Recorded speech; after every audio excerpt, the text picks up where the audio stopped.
All progress depends on the unreasonable man. So let's think about that. All progress depends on the unreasonable man. And by the way, we will forgive George Bernard Shaw, who is the Irish Nobel laureate, who wrote this for not including the female gender in there. Unreasonable in this context is about not being complacent with status quo. It's looking at status quo and saying, this isn't right. And then finding a way to change that status quo. Back in 1982, a number of unreasonable people looked at status quo, which was the lack of Asian Pacific Islander representation across the public, private, and nonprofit sectors, and said, this is not right.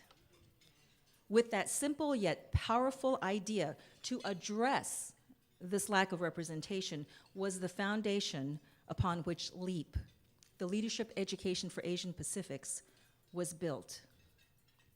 With the mission to achieve full participation and equality for Asian and Pacific Islanders through leadership, empowerment of the community, and informing society of the issues through publications and research. With that in mind, LEAP has made a difference by launching community forums, hosting civic leadership conferences, and creating leadership programs for corporations, higher education, executive directors, and senior managers. In 1983, for instance, launching community forums to foster dialogue that recognizes API issues in Southern California. In 1989, launching the Leadership Development Program.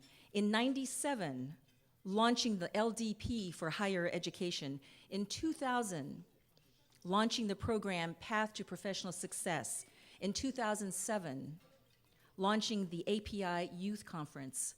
In 2009, publishing the Leadership Research Series assessing current API representation at the highest levels of leadership positions and in all sectors of our society. And finally, in 2011, the launch of our e-learning series. These are a few of our successes, and tonight is about celebrating our successes. More importantly, it's about celebrating our honorees who exemplify LEAP's mission and whom I suspect were unreasonable people themselves, who became or continued becoming change leaders because status quo was not acceptable.